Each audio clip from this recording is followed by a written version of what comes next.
Guys welcome to my another blog. जय श्री कृष्णा, राधे राधे। तो सुबह की शुरुआत मेरी 3 ही बजे से हो जाती है। ज़्यादातर 3 साढ़े 3 बजे तक मैं उठ ही जाती हूँ। और आजकल तो मेरा बेबी सो जाता है तो फिर मैं अच्छे से अपना पढ़ लेती हूँ। मेरा फर्स्ट शेड्यूल कंप्लीट हो जाता है। एग्ज़ाम को खाली 3 ही महीने बचे हुए हैं। 3 महीने में भी 2 दिन कम हो चुका है, तो अभी तो टेंशन भी बनी हुई है और मेरा सिलेबस बिल्कुल कंप्लीट नहीं हुआ है। तो मेरा 24 घंटे दिमाग एक ही जगह रहता है कि मुझे कैसे भी करके अपना सिलेबस कंप्लीट करना है और फिर से रिवाइज़ करना है और एमसीक्यूज़ लगाना है। तो सुबह सुबह मेरी पढ़ाई कंप्लीट हो गई और 7 बजे के करीब गन्नू भी उठ गए थे सो के।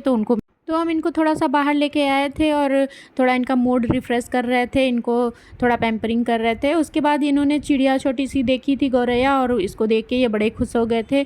उसके बाद ये अपनी इंजीनियरिंग लगाने लगे थे, स्कूटी में कुछ टायर वायर का सही कर रहे थे। फिर फाइनली जब ये थोड़ा सा नॉर्मल हुए तब जाके मैंने अपना घर का सारा काम निपटा दिया।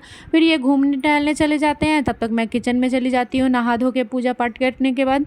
फिर हस्बैंड को ऑफिस जाना होता है तो मैं जल्दी से खाना वाना बना लेती हूँ, क्योंकि उनको 10 बजे निकलना होता है। तो इससे पहले मेरा पूरा खाना कंप्लीट हो जाना चाहिए था। तो मैं फाइनली डेली खाना वाना बना लेती हूँ इस टाइम तक। और उसके बाद जो घर में पापा जी और मम्मा नाश्ता वास्ता इस टाइम नहीं कर रहे हैं, तो फिर हम लोग डायरेक्ट खाना ही खा लेते हैं। तो थोड़ा बहुत कुछ फल फ्रूट्स उन लोग खा लेते हैं, नहीं तो उनको नाश्ता अभी चाहिए नहीं होता है, तो नाश्ता मैं बनाती नहीं हूँ।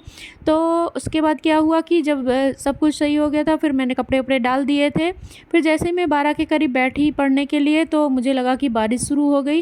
और अचानक से इतनी तेज़ धूप थी, मौसम का पता ही नहीं था कि आज बारिश होनी है। वैसे मैंने देखा था मैप में तो दिखा तो रहा था, बट मौसम के हिसाब से तो बिल्कुल नहीं लग रहा था कि आज बारिश होगी, क्योंकि धूप बहुत ही तेज़ थी। और फिर जब कपड़ा वपड़ा डाल के मैं नीचे आई, तो उसके बाद थोड़ी ही देर में बारिश यहाँ पे शुरू हो गई थी। मुझे अपनी स्टडी छोड़ के फिर जाके मैंने सारे कपड़े वपड़े निकाले और उसको आंगन में डाल दिया। उसके बाद फिर तो आज झमाझम इतनी ज़ोरों शोरों से बारिश हुई कि जिसके क्या ही कहने। और पहले तो बारिश नॉर्मल हुई, उसके बाद खूब अच्छी से हवा चलने लगी। आज तो मौसम इतना अच्छा था जिसको कोई हद नहीं थी। पूरा मूड एकदम सही हो गया था, पढ़ने में और भी इंटरेस्ट लग रहा था। तो आज तो मैं यहाँ पे पोर्च पे ही बैठ के पढ़ रही थी, और मेरा बेबी भी साथ में आ गया था, तो वो वाइपर से वो पानी निकाल रहा था। आजकल ये यही सब करते रहते हैं, कभी वाइपर से खेलते हैं तो कभी कुछ खेलते हैं। और उसके बाद ये तो स्कर्टिंग पे भी चढ़ने लगे थे और ग्रिल पे भी चढ़ जाते हैं आजकल। ये एकदम बंदर बन चुके हैं, जहाँ भी देखो तहाँ भी चढ़ते रहते हैं, ऊपर नीचे करते रहते हैं। थोड़ा सा डर भी लगता है कहीं इनको चोट वोट ना लग जाए, बट ये बिल्कुल भी नहीं डरते हैं। ये चोट खाए हुए होते हैं। आज सुबह ही इनका नाखून उखड़ गया था, तो पापा जी ने उसको काटा सही से। और इनको अक्सर करके चोट लगी ही रहती है, कभी हाथ पे कभी पैर में, कभी कुछ मार लेते हैं। लेकिन आजकल ये बहुत ज़्यादा बदमाश हो चुके हैं, तो थोड़ा सा देखना पड़ता है। बट ये कहीं ना कहीं भिड़े ही रहते हैं, कभी ऐसे ही गिर जाएंगे, कभी दौड़ के गिर जाएंगे, इनका यही सब लगा रहता है। उसके बाद फिर जब ये हमको वहाँ पे ऊपर पढ़ने नहीं दे रहे थे, परेशान कर रहे थे, तो हमें लगा कि यहाँ तो पढ़ नहीं पाएंगे, तो हम इनको पापा जी के पास छोड़ के आ गए नीचे। ना धीरे से स्टडी टेबल उठाते हैं और पीछे के कमरे में बैठ जाते हैं, क्योंकि अगर गन्नू को पता चल जाता तो वो आ जाते मेरी टेबल पलटने और मेरी बुक्स फाड़ने आ जाते हैं।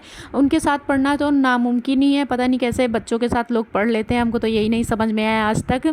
क्योंकि मैंने कई वीडियोज़ देखी हैं, तो टोडलर मॉम जो होती हैं वो बच्चों के साथ भी कैरी कर ले जाती हैं अपना स्टडी, बट मेरा नहीं हो पाता है। मेरा बेबी बहुत शरारती है, तो वो मेरी बुक्स भी फाड़ने लगता है, और टेबल तो बिल्कुल भी वो बैठता ही नहीं 1 सेकंड के लिए।